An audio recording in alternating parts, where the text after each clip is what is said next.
किसी चलते ट्रायल में यदि ऐसे व्यक्ति के खिलाफ भी एविडेंस आ जाता है जिसका नाम पुलिस ने आरोपी के रूप में चार्जशीट में न लिखा हो, तो सेक्शन 319 सीआरपीसी के तहत कोर्ट के पास उस व्यक्ति को समन करने की शक्ति होती है और उसे ट्रायल ज्वाइन करवाने के लिए कहा जा सकता है। लेकिन जो व्यक्ति समन किया गया है उसके डिस्चार्ज को लेकर बहुत कानूनी असमंजस की स्थिति रही है। एक केस था Jogendra Yadav versus state of Bihar, citation आप सामने देख रहे हैं। उसमें सुप्रीम कोर्ट ने कहा था कि जो भी व्यक्ति 319 सीआरपीसी के तहत समन किया जाए उस संबंध व्यक्ति को सुनवाई का अधिकार तो मिलना ही चाहिए, यही न्याय की पुकार है। अब हाथरस उत्तर प्रदेश वाले बंधु ध्यान से सुने। हमारे अनेक मित्र हाथरस से हैं, जिनमें एडवोकेट नीलमणि वर्मा जी भी हैं जो international criminal court bar association के मेंबर हैं। वर्मा जी सहित आप सभी हाथरस वाले मित्र आज की इस वीडियो को देखें, क्योंकि यह वहीं की एक कोर्ट से लिया गया है। वर्तमान केस में शिकायतकर्ता ने हाथरस जंक्शन पुलिस स्टेशन में 9 जून 2018 को रात 9:45 पर सेक्शन 147, 148, 149, 302, 452, 307, 504 आईपीसी में एफआईआर नंबर 186 ऑफ 2018 दर्ज करवाई थी। पुलिस आईओ ने चार्जशीट में वर्तमान 1 से लेकर 7 तक के अपीलार्थियों के नाम नहीं लिखे थे, जबकि शिकायत में उनके नाम थे। यह वैसा मामला था जिसमें पुलिस का पक्ष यह होता है कि उपरोक्त आरोपियों के विरुद्ध कोई एविडेंस नहीं मिला है, लेकिन जैसा कि आजकल प्राय होता है, कोर्ट बयानों में शिकायतकर्ता पक्ष के गवाहों ने इन छोड़े गए अभियुक्तों के खिलाफ गवाही दी, जिससे कोर्ट ने इनको सेक्शन 319 सीआरपीसी में समन कर लिया। हाथरस के ट्रायल कोर्ट द्वारा की गई समनिंग के खिलाफ ये संबंध आरोपी क्रिमिनल रिवीजन के माध्यम से पहुंचे, जिसे हाई कोर्ट ने डिसमिस कर दिया। तो ये अपलेंट्स इस मामले को सुप्रीम कोर्ट के सामने लेकर आए। इन अपलेंट्स का तर्क था कि सुप्रीम कोर्ट के पिछले निर्णय Jogendra Yadav versus state of Bihar के अनुसार इनको सुनवाई का कम से कम एक मौका तो दिया ही जाना चाहिए, क्योंकि सेक्शन 319 सीआरपीसी में समन किए गए आरोपियों के पास सेक्शन 227 सीआरपीसी के तहत डिस्चार्ज पा जाने का अधिकार नहीं होता है। आज के केस का नाम है Yashodhan Singh versus state of Uttar Pradesh. Criminal appeal number 2186 of 2023 थी, जो एसएलपी क्रिमिनल नंबर 6262 ऑफ 2023 में अराइज हुई थी। जस्टिस बीवी नागरत्ना और जस्टिस उज्जवल भोयन की बेंच ने इसे जुलाई 18, 2023 में पास किया था। इंडियन लीगल सिस्टम के पास झूठे गवाहों को तोड़ने के बहुत सारे कानूनी औजार हैं। बिना झूठे गवाहों को तोड़े आप फॉल्स एलिगेशन पर विजय नहीं पा सकते हैं। बाद में जीवन भर पछताते रहने से अच्छा है कि झूठे गवाहों को तोड़ने में इंडियन लीगल सिस्टम की विशेषज्ञता का सहारा लिया जाए। इंडियन लीगल सिस्टम के मेंबर बने और यह सहायता पाएं। आपको पता है कि सेक्शन 319 सीआरपीसी एक जटिल कानून है। आजकल ऐसा भी देखने में आ रहा है कि जिस आरोपी का आरोपित घटना से कोई लेना देना नहीं होता है, शिकायतकर्ता पक्ष के लोग उस व्यक्ति का नाम भी अपनी गवाही में ले दे रहे हैं। पीपी साहब एप्लीकेशन लगा देते हैं और आरोपी को समन कर लिया जाता है कि आइए ट्रायल में शामिल हो जाइए और उसका सामना कीजिए। आपको पता है 319 में समन व्यक्ति के पास डिस्चार्ज पिटीशन लगाने का भी कानूनी अधिकार नहीं होता है। इससे ऐसे व्यक्ति का जीवन बहुत दर्दनाक बन जाता है। और मुश्किल यह है कि नए आने वाले कानून भारतीय नागरिक संहिता द्वितीय में इसका कोई उपचार नहीं किया गया है। जो सीआरपीसी का कानून है वही जस का तस उठाकर कॉपी पेस्ट कर दिया गया है, तो वहां भी आपको कोई नया कानून इसके तहत नहीं मिलने वाला है। इस हाथरस वाले केस में सुप्रीम कोर्ट ने इस विषय पर एक कॉन्स्टिट्यूशनल बेंच द्वारा दिए गए निर्णय को देखा, जिसका नाम है Hardeep Singh versus state of Punjab 2014-3 SCC 92। आप जानते ही हैं कि कॉन्स्टिट्यूशनल बेंच द्वारा दिए गए निर्णय अन्य सब बेंचेस के ऊपर बाध्यकारी होते हैं। इन्हें केवल इससे बड़ी कॉन्स्टिट्यूशनल बेंच ही हटा सकती है। इस केस में कॉन्स्टिट्यूशनल बेंच के द्वारा कही गई अनेक महत्वपूर्ण बातें सुप्रीम कोर्ट ने अपने वर्तमान केस में फॉलो की। ये इस प्रकार से हैं, देखिए।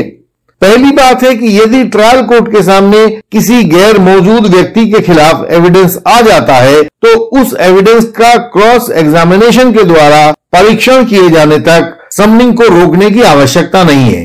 यदि गवाही आ गई है तो उस व्यक्ति को तत्काल समन किया जा सकता है, उसकी गवाही को क्रॉस एग्जामिनेशन के द्वारा परीक्षण किए जाने तक रोकने की आवश्यकता नहीं है। दूसरी बात सुप्रीम कोर्ट ने कही कि सेक्शन 319 भाग 4 के उपभाग बी सीआरपीसी में समनिंग के लिए ट्रायल कोर्ट को उतनी ही न्यायिक संतुष्टि की आवश्यकता होती है जितनी कि उसे सेक्शन 227 सीआरपीसी में चार्ज फ्रेम करने के लिए जरूरी होती है।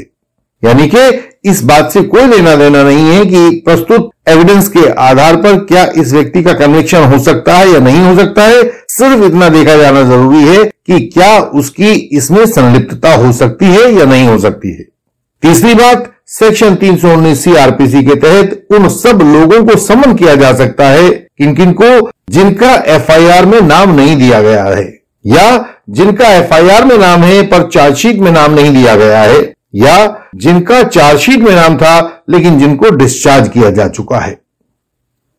कॉन्स्टिट्यूशनल बेंच वाली कोर्ट ने आगे कहा कि ट्रायल का उद्देश्य प्रस्तुत किए गए तथ्यों तथा हाजिर किए गए एविडेंस के आधार पर वांछित व्यक्ति की जवाबदेही सुनिश्चित करना होता है। सेक्शन 319 सीआरपीसी में समनिंग करने के लिए बस इतना ही जरूरी है कि ऐसे व्यक्ति के खिलाफ एविडेंस आया हो जिसे शुरुआत से ही ट्रायल में शरीक या शामिल नहीं किया जा सका था।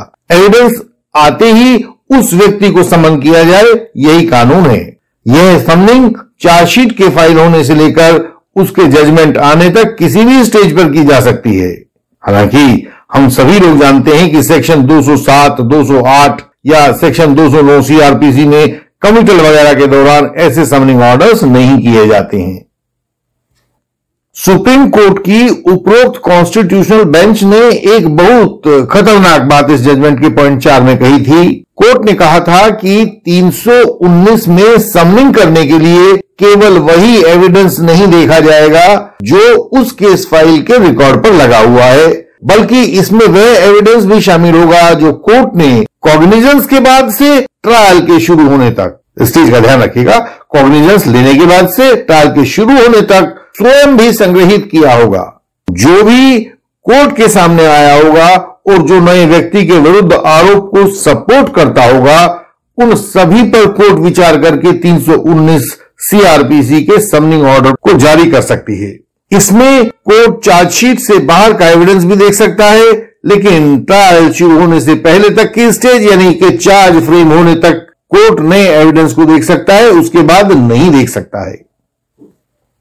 ऐसे में उन फॉल्स एलिगेशन वॉरियर्स व यंग एडवोकेट कलीग्स को बहुत सावधान रहने की जरूरत है जो चार्ज पर आर्ग्यूमेंट करते समय नए दस्तावेजों का बोरा भर कर ले जाते हैं। कोर्ट को यह दिखाते हैं कि देखिए हमारे पास यह भी डॉक्यूमेंट है, वह भी डॉक्यूमेंट है। कोर्ट की यह शक्ति बताई गई है और यदि कोर्ट की निगाह इस दस्तावेज पर या उस दस्तावेज पर पड़ गई तो कोर्ट सेक्शन 319 में भी कदम उठा सकता है। तो ट्रायल शुरू होने से पहले तक कोर्ट के पास नए एविडेंस को परखने का अधिकार रहता है। कोर्ट ने अगले पॉइंट में कहा कि 319 में लिखा है कि such person could be tried, जिसका अर्थ होता है कि ऐसे व्यक्ति का ट्रायल किया जा सके। कोर्ट ने कहा कि ट्रायल तो उस व्यक्ति के आने पर होगा, अतः 319 में समनिंग के लिए एविडेंस का इतना विश्लेषण किया जाना जरूरी नहीं है कि ट्रायल जैसा निष्कर्ष निकाला जाए। नहीं, इसकी जरूरत नहीं है। बस केवल इतना देखना होगा कि उस व्यक्ति द्वारा अपराध में शामिल होना संभव लग रहा है या नहीं लग रहा है। लग रहा है तो समन किया जा सकता है और लगने के लिए इतना कहना काफी है कि हमने देखा ए ने भी पिस्तौल से गोली मारी थी। कोर्ट ने आगे कहा कि यदि कोई आरोपी ट्रायल कोर्ट द्वारा डिस्चार्ज कर दिया जाता है और दूसरा पक्ष उस डिस्चार्ज के विरुद्ध रिवीजन में चला जाता है तो रिविजनल कोर्ट के पास भी यही ताकत होगी। वह रिविजनल कोर्ट सेक्शन 319 सीआरपीसी वाली शक्तियों का प्रयोग कर सकता है और यदि उसे ऊपर बताए गए प्रकार का एविडेंस रिकॉर्ड पर मिलता है तो उस डिस्चार्ज्ड आरोपी को दोबारा ट्रायल में शामिल होने का आदेश दिया जा सकता है।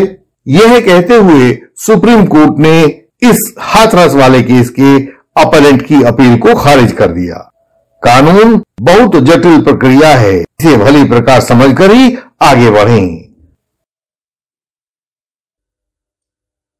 इंडियन लीगल सिस्टम उन लोगों को राह दिखाता है जो झूठे आधार पर कानूनी केसेस में फंसा दिए गए हैं। हम उन लोगों के केस पढ़कर समाधान समझाते हैं। कोई कानूनी अड़चन हो तो इंटेंसिव कंसल्टेशन के द्वारा उसको हल करते हैं।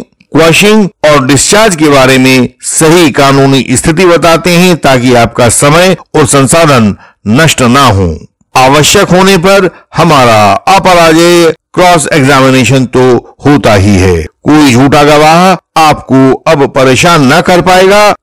केवल क्रॉस के द्वारा ही ट्रायल जीता जा सकता है। जो क्रॉस ठीक से नहीं कर पाते हैं वे ट्रायल में हार जाते हैं और अपीलों में वर्षों तक चक्कर लगाते हैं। आप इस कानूनी प्रक्रिया के शिकंजे में ना फंसें। हमारी वेबसाइट है indianlegalsystem.org। इस पर सभी महत्वपूर्ण जानकारियां आपकी सरल भाषा में दी गई हैं। उन्हें पढ़ें और सीखें। आपका ज्ञान आपका हथियार है। इस चैनल की हर एक वीडियो में फॉल्स एलिगेशन से बचाव की युक्ति दी गई है, उसे देखें, वह आपकी सहायता करेगी। इस चैनल को लाइक करें, शेयर करें और सब्सक्राइब करें। बेल आइकन को प्रेस करें ताकि कोई नई वीडियो आपसे छूट न जाए। हम आपसे अगले वीडियो में फिर मिलेंगे। तब तक के लिए प्रणाम।